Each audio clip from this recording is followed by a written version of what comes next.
இன்றைய பதிவில் இடைக்காடர் சித்தரின் பாடலையும் அதற்கான விளக்கத்தையும் பார்க்கப் போகிறோம்.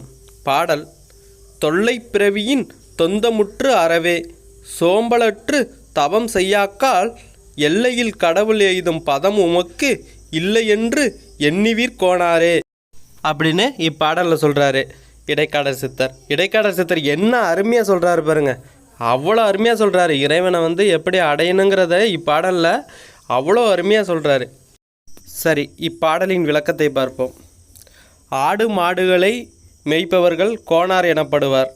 அத்தகைய கோணார் இனத்தவரில் ஒருவரை முன்னிறுத்தி அவரை பார்த்து பாடுவதாக இப்பாடலை பாடியுள்ளார் இடைக்காடர் சித்தர். இந்த மானிட பிறவி என்பது தொல்லைகள் நிறைந்தது. பிறந்தவர்கள் அடையும் துன்பங்கள் எல்லையற்றவைங்கிறாரு. இந்த பிறந்தவர்கள் அடையும் துன்பங்கள் எல்லையற்றவை. அன்றாட உணவுக்காகவும் வேலைக்காகவும் உடைகளுக்காகவும் இருப்பிடத்திற்காகவும் ஒவ்வொருவரும் படும் துன்பங்களை நாம் நேரில் காண்கின்றோம். இந்த பிறவியை ஞானிகள் துன்பம் என்றும் நோய் என்றும் கடல் என்றும் கூறுகின்றனர்.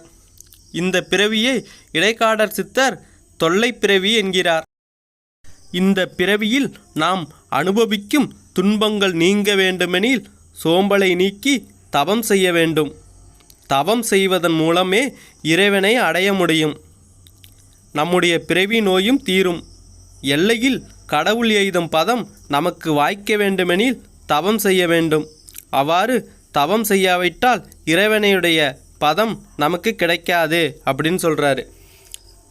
தவம் செஞ்சாதான் இறைவனை நாம் அடைய முடியும், தவம் செய்யலனா இறைவனை அடைய முடியாது அப்படின்னு இந்த பாடலில் இடைக்காடர் சித்தர் சொல்லியிருக்காரு. இதுதான் இப்பாடலின் விளக்கமாகும். நாளைய பதிவில் வேறு ஒரு பாடலையும் அதற்கான விளக்கத்தையும் பார்ப்போம்.